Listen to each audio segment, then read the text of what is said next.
Graças e paz, igreja. Amém. Glória a Deus. Nós vamos ler um texto hoje no livro de Esdras, capítulo 1, amém? Eu não sei se a Marisa sabia que eu ia pregar em Esdras. Não sabia, né? Mas você vê que Deus é tremendo, né?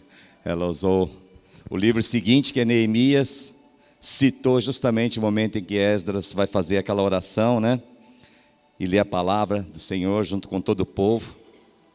E a gente estava já preparado para falar sobre esse livro, né? Esdras. Eu vou pedir para que todos se coloquem de pé para nós lermos a palavra do Senhor.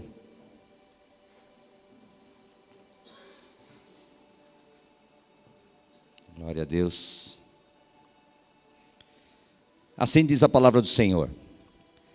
No primeiro ano de Ciro, rei da Pérsia, para que se cumprisse a palavra do Senhor por boca de Jeremias, despertou o Senhor o espírito de Ciro, rei da Pérsia, o qual fez passar pregão por todo o seu reino, como também por escrito, dizendo: assim diz Ciro, rei da Pérsia: o Senhor, Deus dos céus, me deu todos os reinos da terra, e ele me encarregou de lhe edificar uma casa em Jerusalém, que é em Judá. Quem há entre vós de todo o seu povo, seja seu Deus com ele, e suba a Jerusalém, que é em Judá, e edifique a casa do Senhor, Deus de Israel. Ele é o Deus que habita em Jerusalém. E todo aquele que crer, e todo aquele que ficar em alguns lugares em que andar peregrinando, os homens do seu lugar o ajudarão com prata, e com ouro, e com fazenda, e com gados, afora as dádivas voluntárias para a casa do Senhor que habita em Jerusalém. Então se levantaram os chefes dos pais de Judá e Benjamim, e os sacerdotes e os levitas, com todos aqueles cujo Espírito de Deus despertou, para subirem a edificar a casa do Senhor que está em Jerusalém. E todos os que habitavam nos arredores lhes confortaram as mãos com vasos de prata, com ouro, com fazenda, com gado e com coisas preciosas, afora tudo o que voluntariamente se deu. Também o rei Ciro tirou os vasos da casa do Senhor que Nabucodonosor tinha trazido de Jerusalém e que tinha posto na casa de seus deuses. Estes tirou Ciro, rei da Pérsia, pela mão de Mitredate, o tesoureiro, que os deu por conta a Sesbazar, príncipe de Judá. E este é o número deles: 30 bacias de ouro, 1000 bacias de prata, 29 facas, 30 taças de ouro, 410 taças de prata de outra espécie e 1000 outros vasos. Todos os vasos de ouro e de prata foram 5.400. Todos estes levou Sesbazar quando os do cativeiro subiram da Babilônia para Jerusalém. Amém? Vamos orar. Senhor amado, Deus querido, nós queremos nesse momento, Deus, nos colocar diante da Tua presença, Senhor. E como, Senhor, foi dito aqui no início do culto, Senhor, como aquele dia, Senhor, Esdras leu a Tua palavra, Deus, e o povo, Deus, como se fosse um só, ouviu a Tua palavra, Senhor, se quebrantou diante da Tua palavra, Deus, recebeu a Tua palavra no coração, Deus. Assim nós desejamos também nesta manhã, Senhor, que o Teu povo aqui receba a Tua palavra, Senhor, como um só, Senhor, em unidade, Pai. Que nós possamos, Senhor amado, Deus querido, receber tudo aquilo que o Senhor tem para as nossas vidas nesta manhã, Pai. E eu creio, Pai, em nome de Jesus, que através da exortação, da edificação, Senhor, que o Senhor vai trazer através desses textos que vamos ler, que vamos meditar, Deus, eu creio que nossas vidas serão transformadas, Pai, em nome de Jesus. Nós te louvamos, Senhor, e te agradecemos, Pai, em nome de Jesus. Amém. Amém? Podem sentar-se, amém? Glória a Deus.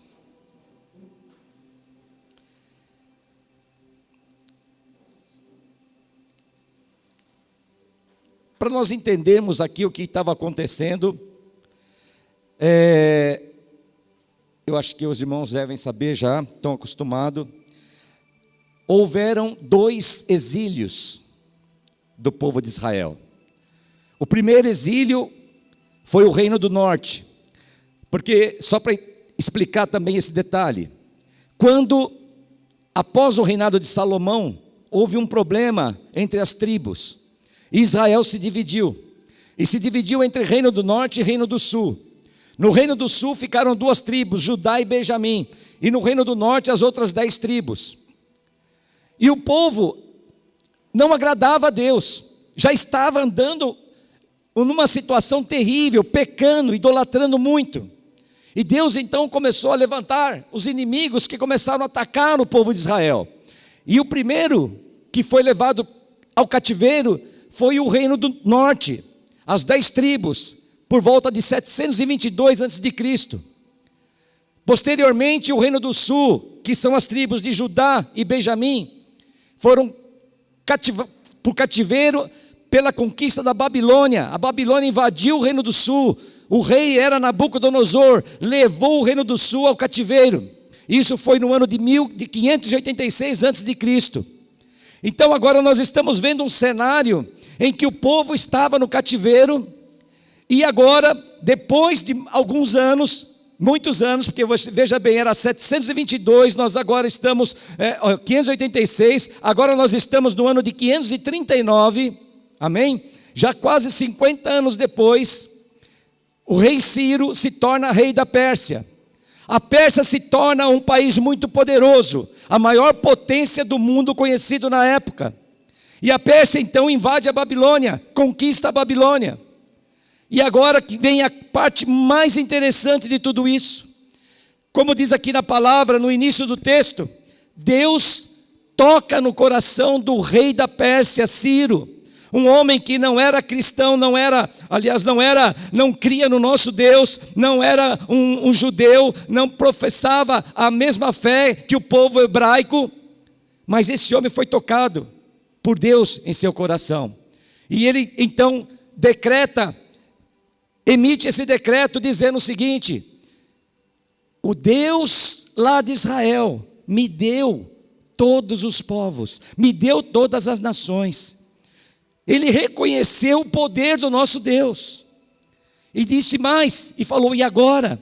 Eu quero que o povo de Israel volte para Jerusalém e reconstrua o templo. Levante o templo novamente, o templo do Deus vivo, esse Deus poderoso. E ele então reconhece esse Deus, é tocado no seu coração e emite um decreto, liberando o povo de Israel para retornar para Jerusalém e reconstruir o templo. Isso é algo maravilhoso. Primeiro porque uma profecia que se cumpriu, como diz aqui a palavra, o profeta Jeremias, há mais de um século antes disso acontecer, o profeta Jeremias já havia dito: olha, 70 anos Israel vai estar no cativeiro, mas após esse período, Israel volta para sua terra em Jerusalém e volta para reconstruir o templo. Isso foi uma profecia. Jeremias era muito usado por Deus.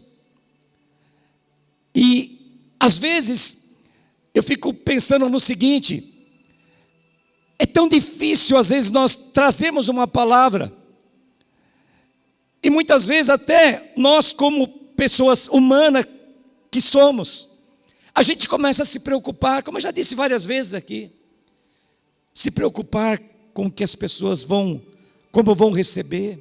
Às vezes é uma palavra dura: Senhor, mas essa palavra é dura, será que isso vai ser bom para o teu povo hoje? Mas nós vamos ver aqui mais para frente, e eu aprendi com esse texto, que nós não podemos ter medo, que nós temos que falar aquilo que Deus coloca no nosso coração. Porque se hoje a igreja está recebendo uma palavra um pouco mais dura, é porque é preciso nesse momento. Talvez chegue um momento em que nós vamos receber palavras de júbilo somente, mas vai ser o tempo de Deus, no momento em que Deus preparar o nosso coração para isso. Jeremias naquela época, por volta do ano de 586 a.C., ele profetizou palavras duras para o povo de Israel. Ele disse o seguinte: olha, vocês estão andando por caminho errado, vocês estão pecando, vocês estão cometendo idolatria, se prostituindo. Uma grande desgraça vai vir para essa nação. vocês vão ser conquistados, vocês vão ser levados ao cativeiro, vão ser levados para outra nação. E de fato aconteceu. O rei Nabucodonosor, rei da Babilônia na época, entrou em guerra com o reino do sul, Judá e Benjamim, as tribos de Judá e Benjamim, derrotou o povo de Israel e levou ao cativeiro. Mas Jeremias disse mais: são 70 anos, em 70 anos vocês vão ser trazidos de volta. E a profecia se cumpre aqui. No ano de 539, o rei Ciro agora se torna o rei da Pérsia, essa potência bélica, e essa nação entra em guerra contra a Babilônia, derrota Nabucodonosor, e ali ele é tocado por Deus, como diz a palavra. O Senhor toca no coração de Ciro. É interessante, irmãos, que às vezes passamos por situações muito difíceis em nossas vidas. Mas uma coisa nós temos que ter em mente e ter ciência de que Deus, Ele não se limita em função dos nossos recursos. Deus não trabalha com os nossos recursos, com aquilo que nós podemos ou não podemos fazer. Deus trabalha de acordo com o seu poder. E Ele faz coisas que para nós são improváveis de acontecer. Hoje ao lermos esse texto, fica claro e evidente para nós.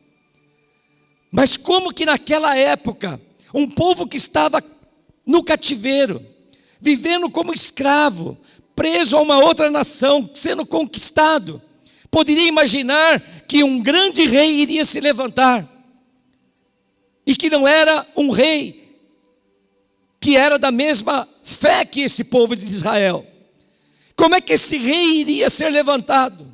Como é que esse rei ia ser tocado no seu coração para libertar aquele povo e dizer: olha, agora vocês vão voltar para Jerusalém, agora vocês vão construir o templo do Deus vivo, e tem mais, vocês não vão de mão abanando não, vocês vão levar agora riquezas, vocês vão levar ouro, vão levar prata, vocês vão levar tudo o que vocês precisam, animais, até animais para o sacrifício. Olha o milagre que Deus faz.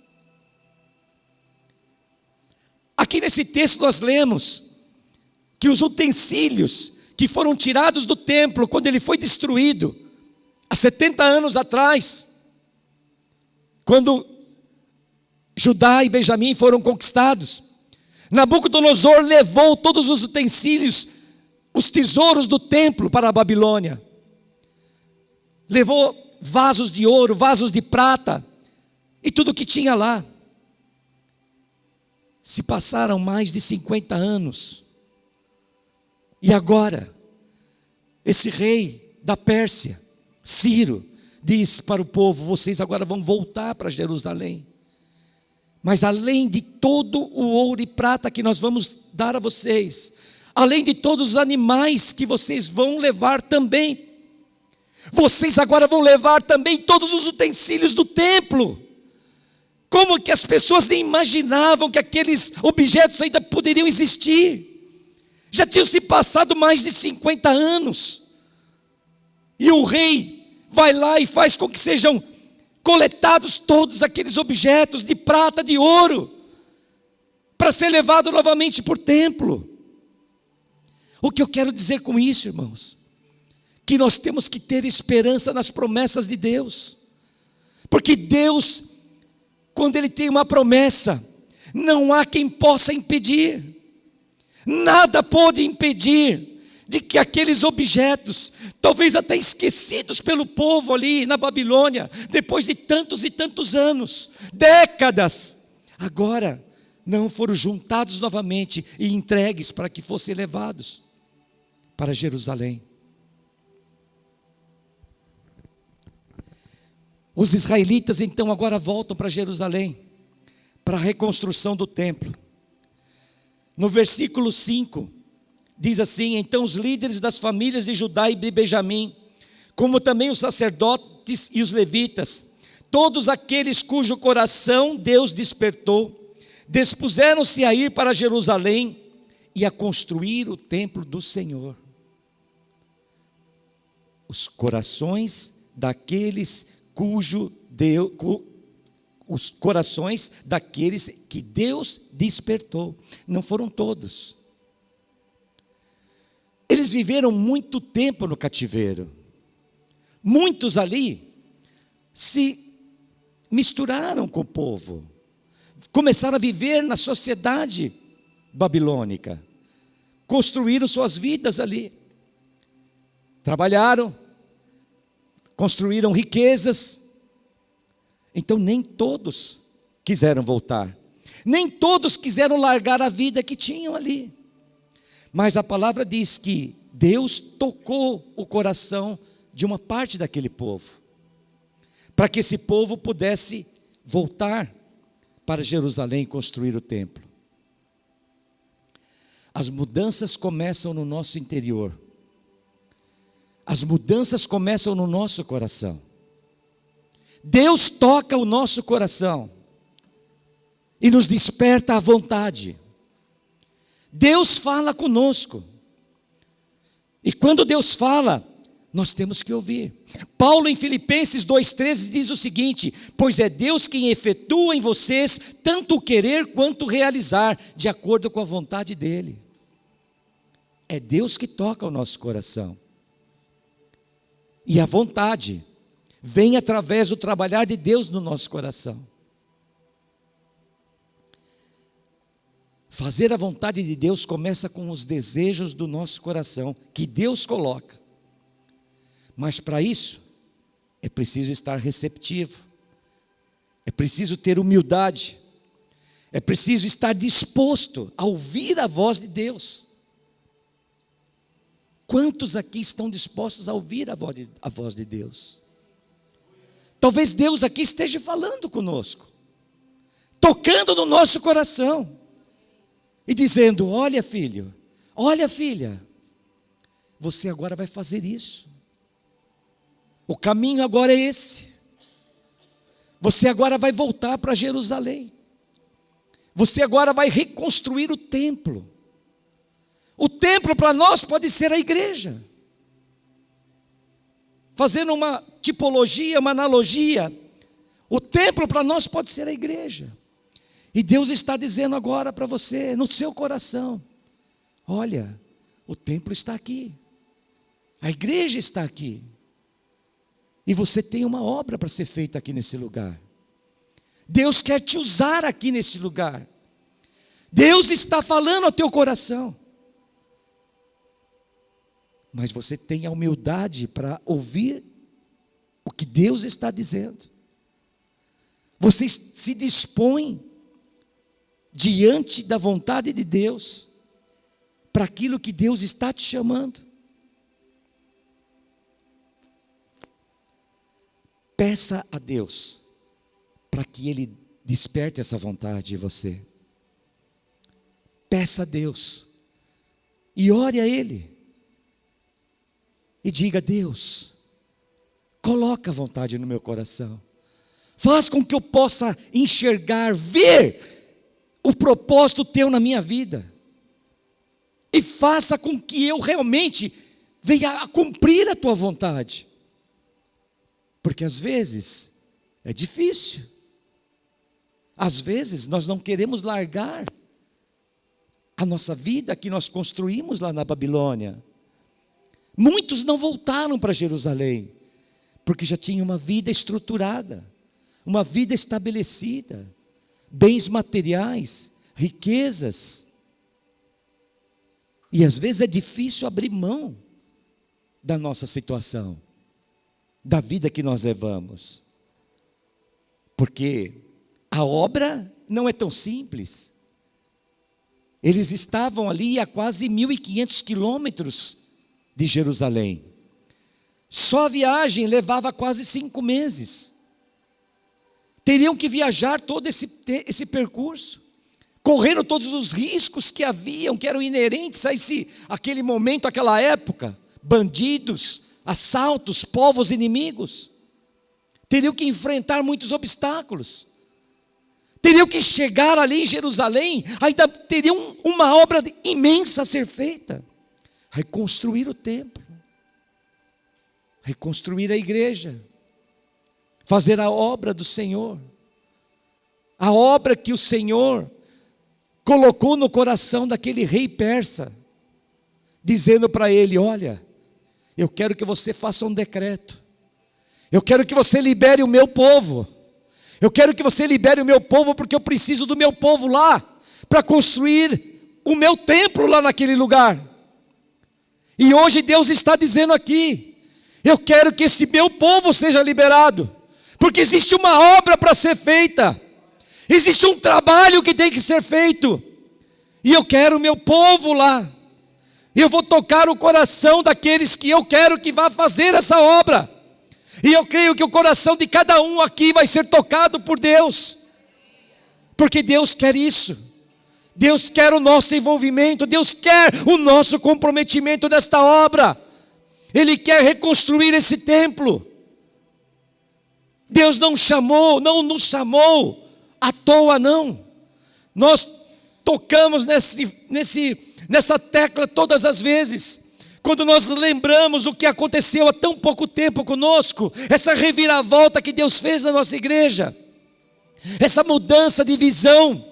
Tudo isso que Deus está falando é porque Deus está tocando no nosso coração, porque algo tem que ser feito e Ele quer que seja dessa maneira. Porque isso não foi pela razão humana, não foi pela vontade minha ou da Marisa, não foi por nós, porque nós não conseguimos nem entender quando a coisa estava acontecendo.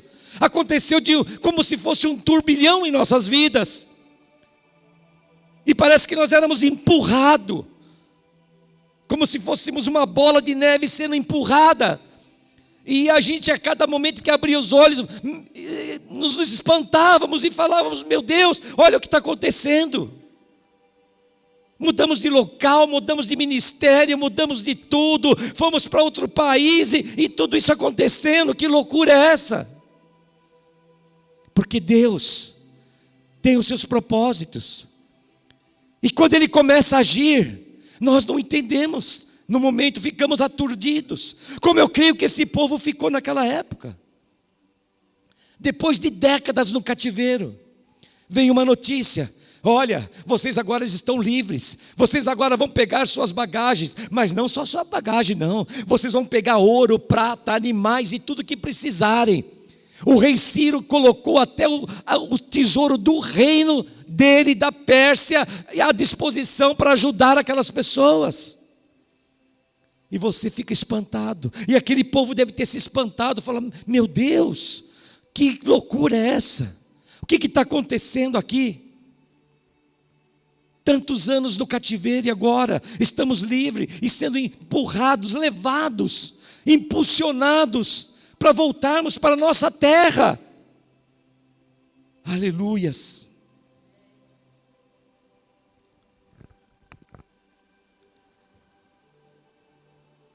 No versículo 6 a palavra diz: todos os seus vizinhos os ajudaram, trazendo-lhes utensílios de prata e ouro, bens, animais, presentes valiosos, além de todas as ofertas voluntárias que fizeram. Isso foi o que Deus fez no coração daquele povo. O próprio povo babilônico ajudando. Por isso que Deus não quer que nós nos prendamos ao nosso passado. Deus quer uma nova etapa em nossas vidas, uma nova fase em nossas vidas.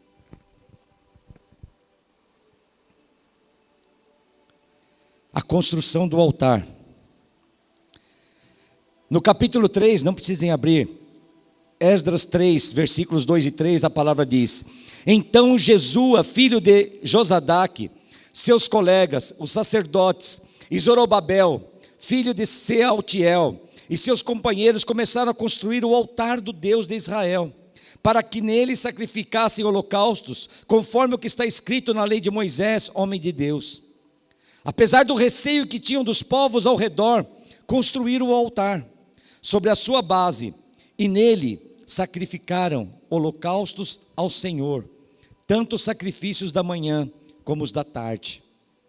O povo foi para lá, para Jerusalém. Mas antes de edificar o templo, eles levantaram o altar.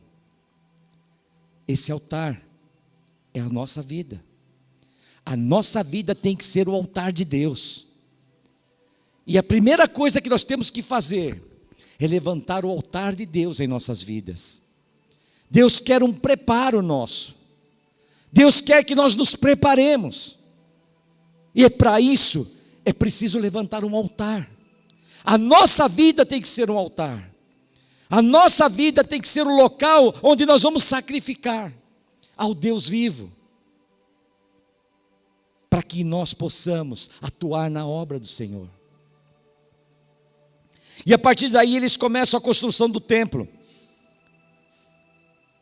E ali no versículo 8 do capítulo 3, a palavra diz: no segundo mês do segundo ano, depois de chegarem ao templo de Deus em Jerusalém, Zorobabel, filho de Sealtiel, Jesua, filho de Josadaque, e o restante dos irmãos, os sacerdotes, os levitas, e todos os que tinham voltado do cativeiro para Jerusalém, começaram o trabalho, designando levitas de 20 anos para cima, para supervisionar a construção do templo do Senhor. Aleluias. É interessante, irmãos, que o povo começou a construção do templo, porque o templo ele tinha propósitos espirituais. A construção do muro da cidade foi depois em Neemias, porque o muro tem propósitos militares. Nós, se fôssemos pela nossa razão, nós iríamos começar por onde? Pelo muro, porque nós pensamos racionalmente que temos que buscar segurança, que temos que buscar proteção. Então é óbvio, vamos primeiro construir o muro, levantamos o muro em volta da cidade, aí nós estamos seguros, agora ficamos tranquilos para construir o templo. Mas o Senhor determinou de forma diferente. Ele falou: não, vocês vão construir o templo, porque o templo é propósito espiritual, e não é pela força nossa que nós vamos obter a proteção. A nossa proteção é divina, ela vem dos céus, ela vem de Deus, e por isso não é uma muralha que vai nos proteger, não é o muro que vai nos proteger, mas é o templo, porque Deus tem propósitos espirituais em nossa vida, e a nossa proteção é Ele. Não adianta, a nossa razão, a nossa mente, a nossa visão enxerga tudo ao contrário. Para nós, proteção é a muralha, é a fortaleza, é aquilo que as nossas mãos levantam, constroem. Mas não é isso. Para Deus é diferente. Deus nos dá proteção. Não adianta muralha nenhuma se Deus não nos proteger. Seja qual for essa muralha, ela vai cair, como caiu outrora. Jerusalém foi destruída, a muralha foi abaixo, o templo foi abaixo. Deus não protegeu o povo naquela época.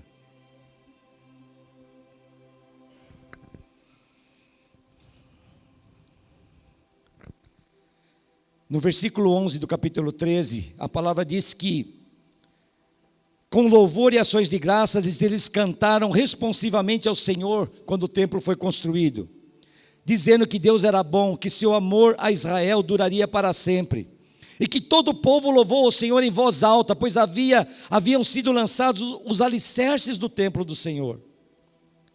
Mas muitos sacerdotes, dos levitas e dos líderes de família mais velhos, que tinham visto o antigo templo, choraram em voz alta quando viram o lançamento dos alicerces. Mas muitos gritavam de alegria. Não era possível distinguir entre o som dos gritos de alegria e o som do choro, pois o povo fazia enorme barulho.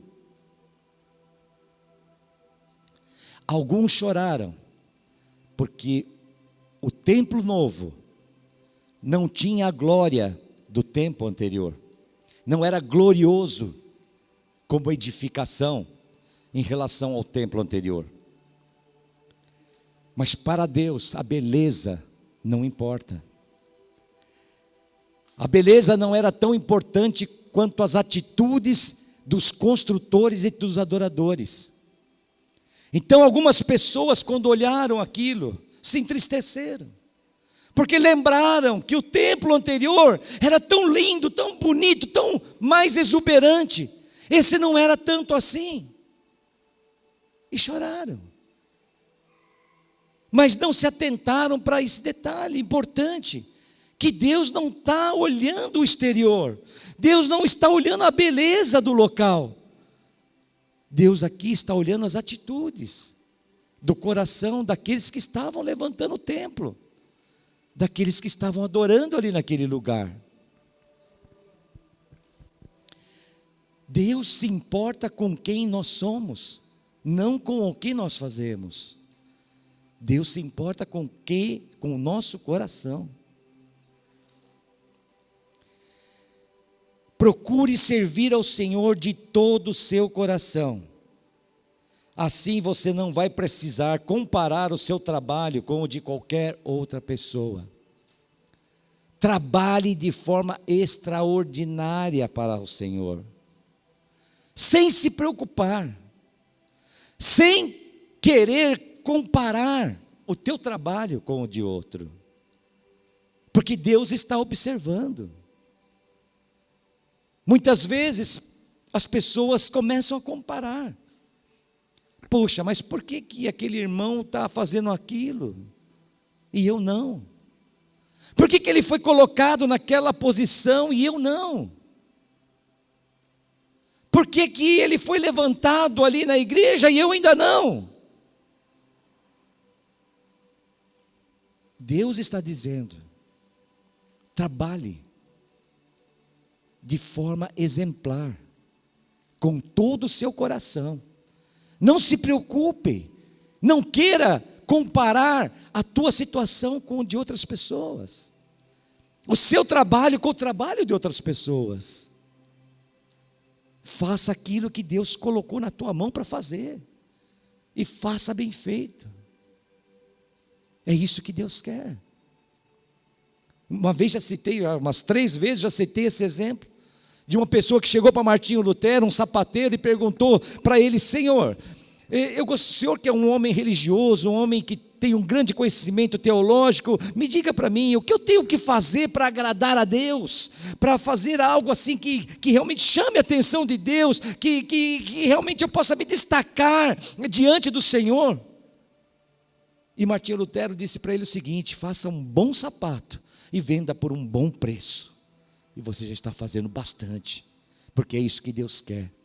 Deus quer compromisso naquilo que estamos fazendo, Deus quer excelência naquilo que estamos fazendo, não importa o que seja.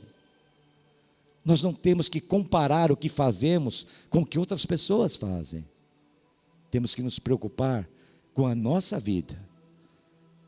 Deus está enxergando, Deus está observando a cada um de nós. O templo começa a ser construído, mas ali acontece uma situação onde os inimigos tentam brecar a obra. E no capítulo 4, ali diz que quando os inimigos de Judá e de Benjamim souberam que os exilados estavam reconstruindo o templo do Senhor, foram falar com Zorobabel e com os chefes das famílias, e falaram o seguinte: nós vamos ajudá-los nessa obra, porque, como vocês, nós buscamos o Deus de vocês, e temos sacrificado a Ele desde a época de Esar-Adom, rei da Assíria, que nos trouxe para cá. Contudo, Zorobabel, Jesua e os demais líderes responderam: não compete a vocês a reconstrução do templo do nosso Deus. Somente nós o construiremos para o Senhor, o Deus de Israel, conforme Ciro, o rei da Pérsia, nos ordenou. Então, a gente da região começaram a desanimar o povo de Judá e atemorizar o povo, para que não continuassem a construção. Pagaram alguns funcionários para que se opusessem a eles e frustrassem o plano deles. E fizeram isso durante todo o reinado de Ciro, até o reinado de Dario, rei da Pérsia. Existem inimigos que tentam brecar a obra em nossas vidas. Quando nós nos colocamos à disposição de Deus e começamos a trabalhar com afinco, o inimigo não fica contente. E ele vai tentar, de todas as formas, interromper a nossa caminhada. O desânimo e o medo são os dois fatores que mais prejudicam o comprometimento da obra de Deus. E surgem quando você menos espera. Desânimo, medo. O desânimo acaba com a motivação. O inimigo coloca situações em que você vai desanimar e você fica totalmente desmotivado, sem vontade nenhuma de continuar. O medo paralisa, petrifica, faz com que você fique como se virasse uma pedra.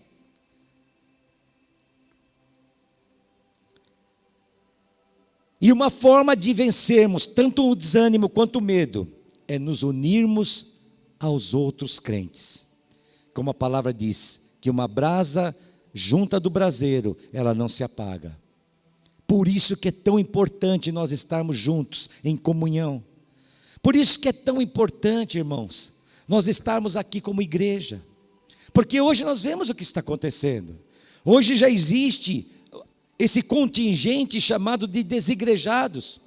Pessoas que não pertencem a uma denominação, a uma comunidade, não por questão de placa, mas não pertencem a um grupo, que estão ali unidos, juntos, orando, que estão ali em comunhão, buscando a Deus, fazendo a obra. Pessoas que falam, não, eu creio em Deus, eu tenho Jesus no coração, eu assisto meus cultos em casa, pela internet, e não que eu seja contra, nós também assistimos, temos até visto alguns vídeos, né, que o Rodrigo deu uns toques para a gente aí, né, do David Leonardo, né, muito legal, é bom, mas nós não podemos deixar de estar aqui, temos que estar juntos, orando.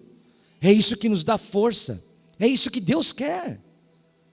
Nós estamos aqui falando hoje de reconstrução de altar, reconstrução de templo. É a nossa vida, é a nossa igreja. É disso que nós estamos falando. É isso que Deus quer.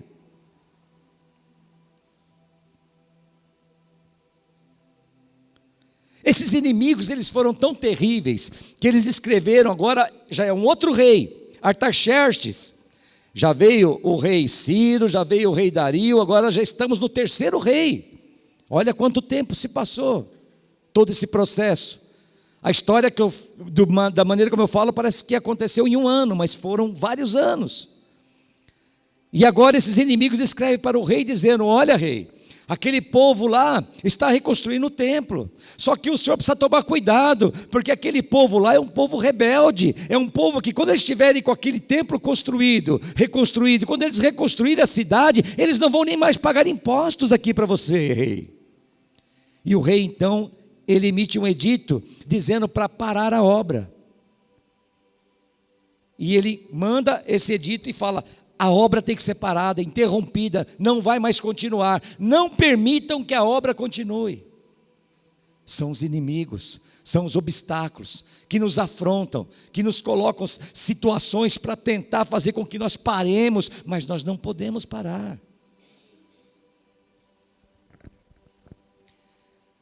Parar, retroceder, dói, é doloroso.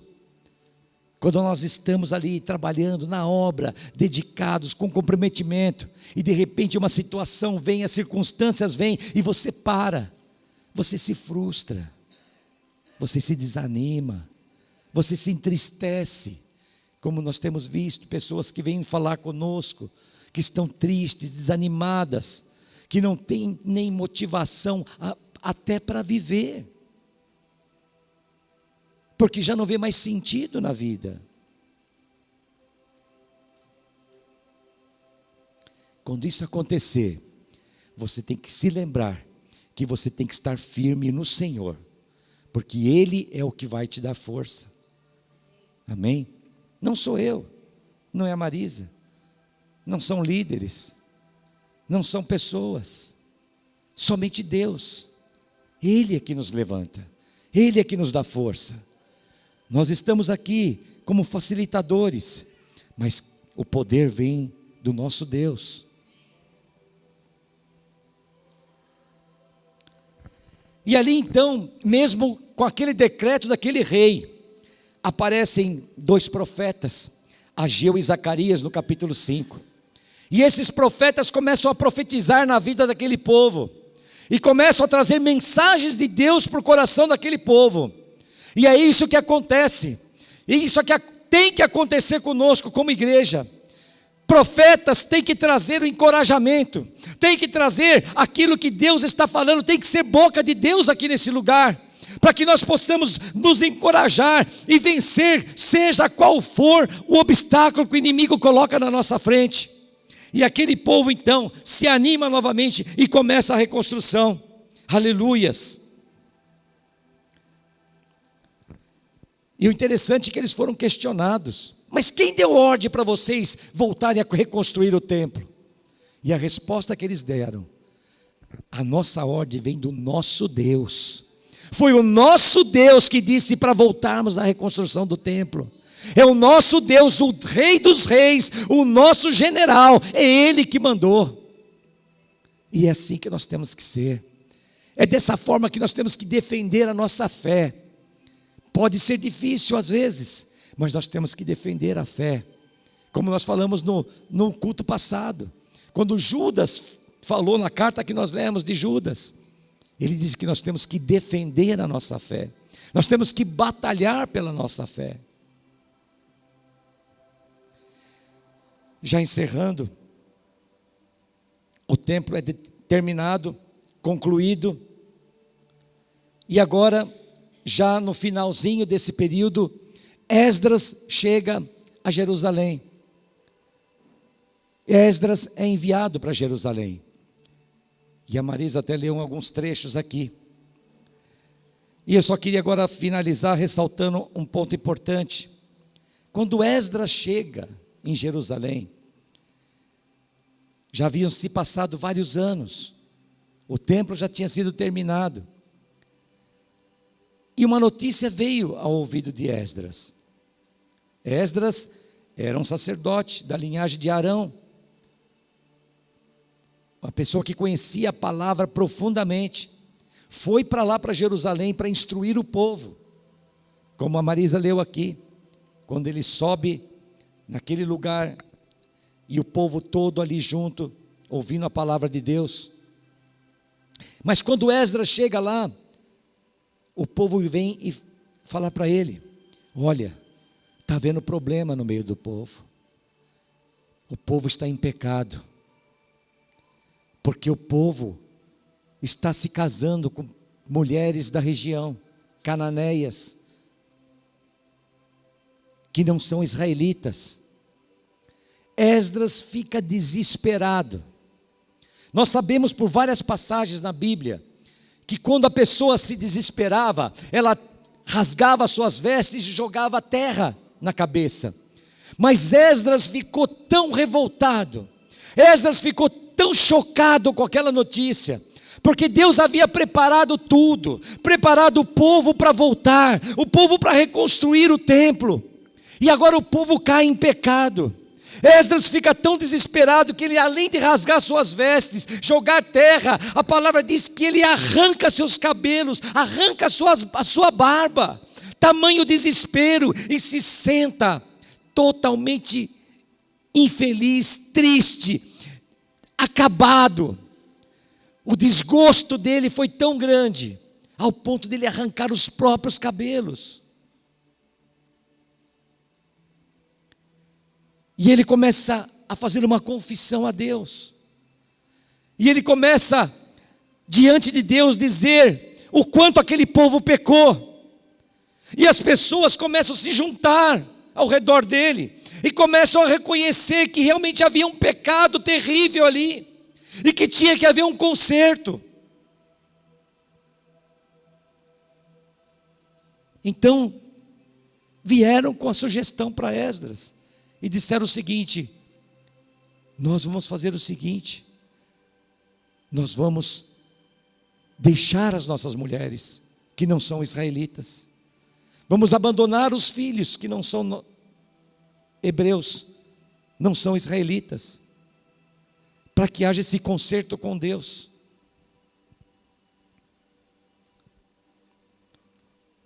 O que é importante para nós nessa passagem?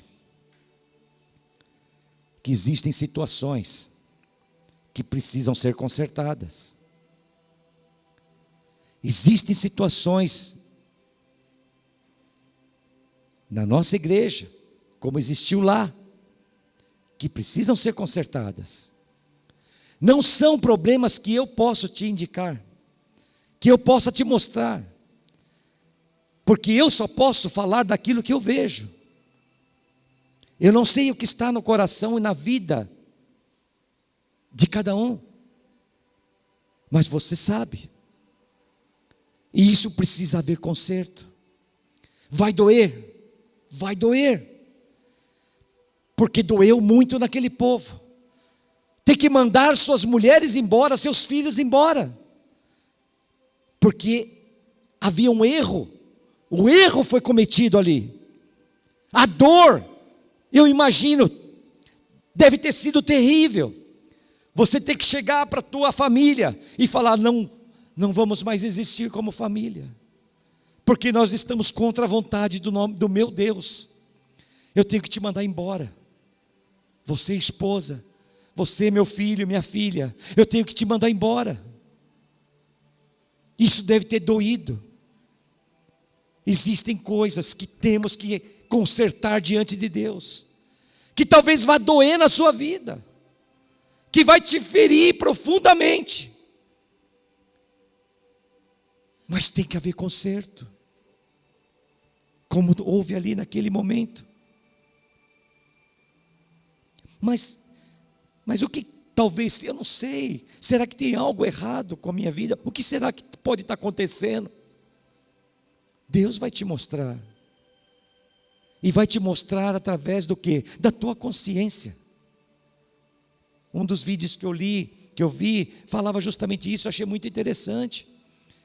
A passagem em que aquela prostituta ia ser apedrejada, e que Jesus, quando ele diz: aquele que não tiver pecado, que atire a primeira pedra, foi quando ele mexe com o quê? Com a consciência daquelas pessoas que estavam ali. Porque aquele grupo que estava ali, para eles, o pecado era o pecado daquela prostituta.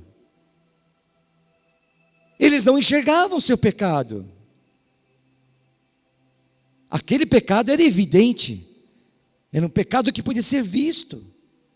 Mas quando Jesus profere aquelas palavras, e a consciência daquelas pessoas foi despertada, e começaram a largar as pedras, a virar as costas e a sair, começaram a perceber que eles tinham coisas que tinham que ser consertadas diante de Deus. Talvez tenha problemas na sua vida que tem que ser consertado. Deus hoje está dizendo: examine a sua consciência, porque não sou eu, não é a Marisa que vai dizer qual é o problema, mas você vai saber qual é o problema, porque Deus hoje está despertando a tua consciência para isso. Hoje Deus está dizendo: quem não tiver pecado, que atire a primeira pedra,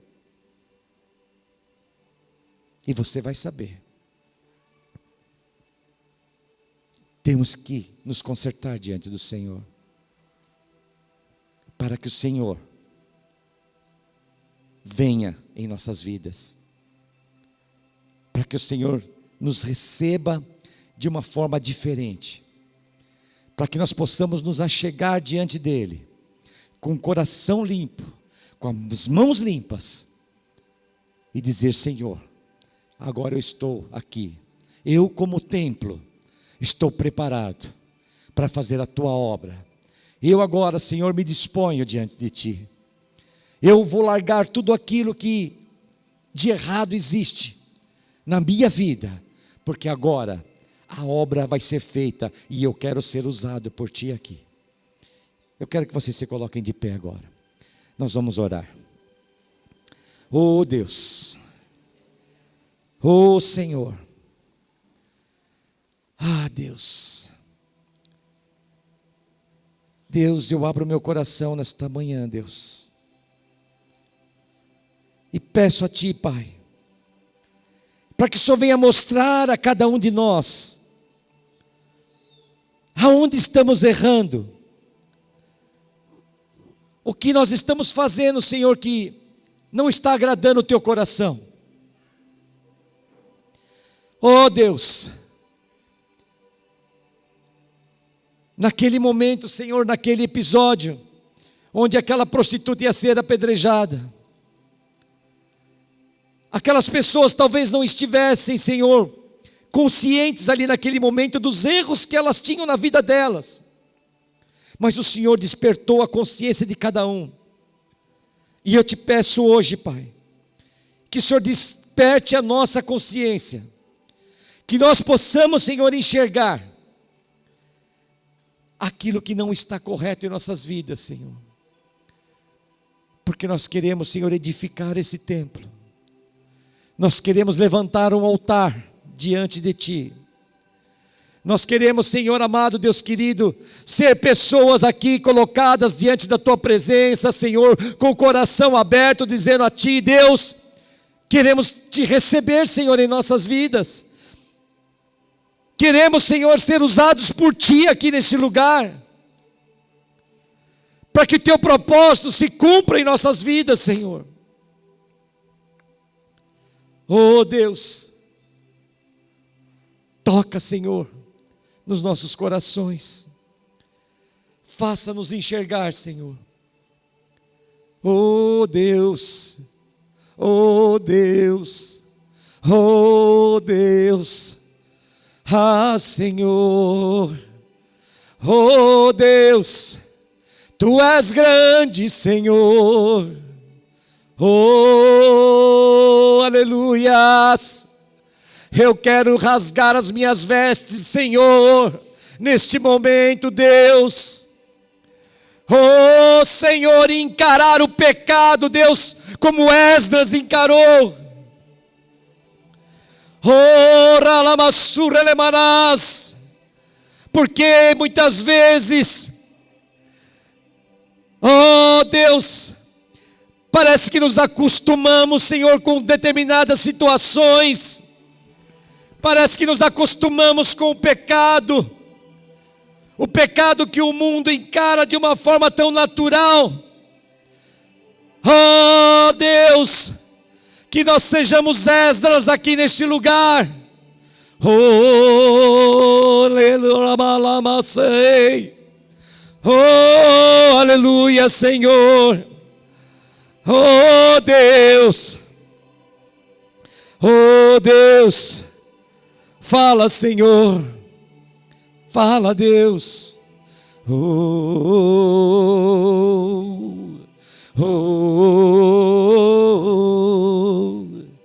Oh Deus, desperta, Senhor.